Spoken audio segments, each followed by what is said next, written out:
आपण सर्वच लोकांना कधी ना कधी थोड्या छोट्या मोठ्या गोष्टींना सामोरं जावं लागतं आणि कधी कधी अस्वस्थ जाणवते, कधी कधी नर्व्हसनेस जाणवतो, कधी कधी चिंता वाटत असते.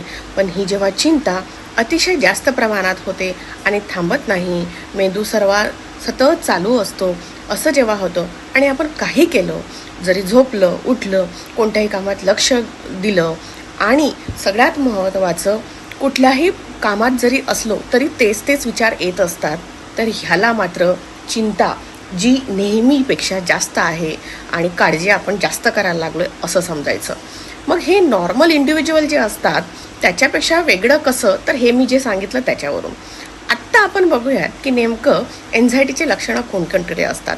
नमस्कार मित्रमैत्रिणींनो, मी डॉक्टर मनीषा महाजन. आपण आज बघणार आहोत की नेमकं एन्झायटी म्हणजे काय आणि इतरांना जेव्हा एन्झायटी होते तेव्हा आपण नेमकं काय करू शकतो. आता एन्झायटीची लक्षणं कोणती असतात, म्हणजे जीव धडधड करतो, घाबरतो, हातापायाला मुंग्या येतात, अचानक असं होतं की पोटात गोळा येतो, संडासच लागते, कधी कधी वारंवार लघवी व्हायला लागते, कधी कधी असं वाटतं की छातीवर दाब येतोय, कधी कधी असं वाटतं की कुणीतरी मला येऊन आता माझ्या आयुष्यात काहीतरी वाईटच होणार आहे आणि जे निगेटिव्ह थॉट्स असतात ते काही केल्या मात्र थांबत नाही. आणि सगळ्यात महत्त्वाचं असं होतं की सुन्न पडतं, डोकं सुन्न पडतं, हातपाय थंडेगार पडतात आणि अशा वेळेस असं वाटायला लागतं की आता मला पुढच्या मिनिटात माझा जीव जातो की काय, असं व्हायला लागतं. तर मित्रमैत्रिणींनो, हा असतो पॅनिक अटॅक आणि ही असते मी जे मगाशी आपल्या व्हिडिओमध्ये सांगितलं की ती काळजी. आता काळजी जीच असते ती सदैव सुरूच असते. मग ती कोणत्या कोणत्या गोष्टींमध्ये असू शकतो, तर आपण जेव्हा कामावर असतो तर काम करत असताना असं वाटतं की माझा जॉबच चालला जाईल किंवा माझं प्रमोशन होईल की नाही, किंवा मला माझा घरात चांगलं इन्कम येईल की नाही. कधी कधी काही लोकांना असं पण होतं की मी एखाद्या नवीन गोष्ट जर करायला गेलो तर ती मी करू शकेल की नाही, नाही नाही माझ्याकडनं होणारच नाही आणि मी याच्या लायकच नाही आहे, असं स्वतःच्या मनात आधीच निगेटिव्ह सुरू होतं. आणि त्याच्यामुळे काय होतं की चांगल्या ऑफर जरी आयुष्यात येत असल्या तरी आपण त्या घालवून टाकत असतो. अजून असंही होतं कधी कधी की आपल्याला इतकी खात्रीच वाटत नाही कुठल्या गोष्टीची, म्हणजे आपण स्वतःवरचा आत्मविश्वास गमावून बसतो आणि प्रत्येक गोष्टीत छोट्या छोट्या गोष्टीत स्वतःची तुलना इतरांसोबत करायला लागतो आणि त्याच्यामुळे आपण स्वतः कमी आहोत, आपल्यातच काहीतरी कमी आहे असं वाटायला लागतं आणि हळूहळू आपण एक एक गोष्ट आयुष्यातून गमवायला लागतो. आणि मग त्याच्यामुळे काय होतं की सतत तुमच्या डोक्यातले विचार बंद होत नाही, उदासीनता सुरू होते, झोप लागत नाही आणि मग हे चक्र सुरू होतं जे काही केलं तरी बंद होत नाही. इतरांमध्ये मिक्स होऊ वाटत नाही, जरी मिक्स झालं तरी तुम्हाला आनंद वाटत नाही.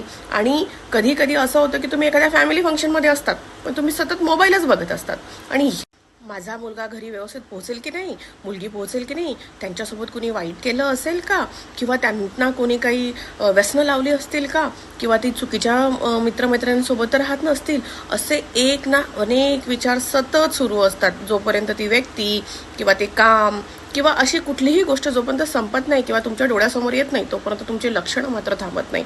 मग काय होतं की एखादी छोटीशी गोष्ट घडावी लागते आणि अचानक सारं तुम्हाला मग तो अटॅक येऊ शकतो. तुम्ही असं व्हायला लागतं की आता मी मरणारच आहे. मग याच्यात अजून काय काय होतं बरं, तर असं बेचैनी जाणवते, इतकी बेचैनी जाणवते की ती तुम्ही काही केलं तरी ती बंदच होऊ शकत नाही, तुमच्या अंगामध्ये ताकदच उरत नाही, असे सगळे मसल्स म्हणजे सगळं असं अंग असं जखडायला लागतं. झोप नाही लागत, झोप इतकी अस्वस्थ असते, इतकी अद्धर असते की तुम्ही साधासा पिन जरी पडली तरी तुम्ही उठून बसतात, दचकतात, सारखं विचारत असतात की कुणी येतंय का. झोप लागत नाही म्हणजे असं पण होतं की तुम्ही झोपायला जातात बेडवर परंतु डोक्यात विचार एवढे सुरू असतात की झोप काही केल्या तरी येत नाही, किंवा झोपल्यानंतर सुद्धा तुम्ही जेव्हा उठतात तेव्हा मात्र तुम्हाला फ्रेश वाटत नाही. असं होतं की कुठल्याच कामात लक्ष लागत नाही, म्हणजे कॉन्सन्ट्रेशनच जमवू शकत नाही, एका कामामध्ये एकाग्रता राहत नाही, शरीरात इतका थकवा जाणवतो की तुम्हाला काहीतरी मोठा आजार झालेला आहे. आणि चिडचिड चिडचिड तर एवढी होत असते की छोट्याशा कारणावरून सुद्धा मोठं भांडण होतं. आणि हे होण्याचं कारण असं असतं की तुमचा ब्रेन जो असतो तो हाय अलर्ट मोडवर चालत असतो आणि याच्यामुळे तुमचे सारखे वाद होतात, इझिली अँगर येतो, इझिली चिडचिड करतात तुम्ही. बरं, याच्यात आणखी काय काय असतं, तर याच्यात अजून 5-6 गोष्टी असतात. जसं की पूर्ण अंगातच ताकद नाही आणि सतत तुमचं बॉडी दुखते, तुमचे हात दुखताय, तुमचे पाय दुखताय, तुमचे गुडघे दुखताय, तुमचं डोकं दुखतंय, तुमचं शोल्डर दुखतंय, तुमच्या पूर्ण बॉडी पार्टमधला कुठलं ना जी तरुण मुलं असतात त्यांना काय होतं तर जी अभ्यासू मुलं किंवा शाळकरी मुलं किंवा कॉलेजला जाणारी मुलं मुली किंवा जे 25 ते 30च्या वयातले मुलं मुली असतात त्यांना काय टेन्शन असू शकतात बरं. तर त्यांना असं होतं की मी परीक्षा पास होईल की नाही, मला कमी मार्क पडतील का, मग टीचर मला ओरडतील का, किंवा माझं करिअर खराब होईल का. जर ते रिलेशनशिपमध्ये असतील तर त्यांना असं वाटत असतं की तो मुलगा किंवा मुलगी मला सोडून चाललं जाईल का, माझ्या आयुष्यात कोणीच राहणार नाही का, मी एकटा पडेल का. जर तुम्ही आपल्या स्वतःच्या तब्येतीबद्दल विचार करत असाल तर तुम्हाला असं वाटत राहतं सतत की तुम्हाला काहीतरी मोठा आजार झाला आहे.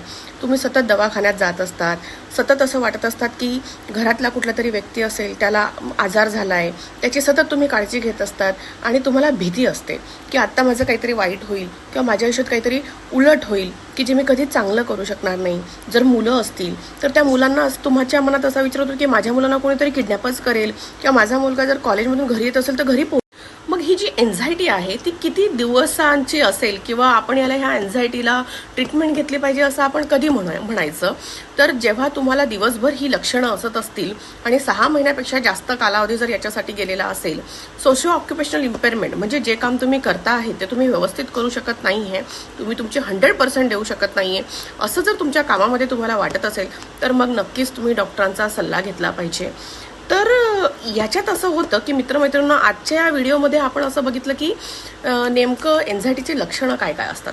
आपण पुढच्या व्हिडिओमध्ये बघूयात की का एन्झायटी होते, ब्रेनमध्ये असं काय होतं की त्यामुळे एन्झायटी होते, आणि सगळ्यात महत्त्वाचं आपण नेक्स्ट व्हिडिओमध्ये याची ट्रीटमेंट आणि उपचार बघूयात. आणि तुम्ही घरच्या घरी अशा कोणत्या गोष्टी करू शकतात की ज्यामुळं तुम्ही एन्झायटी कमी करू शकत असतात. परंतु मित्रमैत्रिणींनो, जेव्हा एखादी गोष्ट तुमच्या हाताबाहेर जाते, ती थांबत नाही आहे, त्यावेळेस मात्र डॉक्टरांचा सल्ला घेणं कधीही फायदेशीर असेल. धन्यवाद.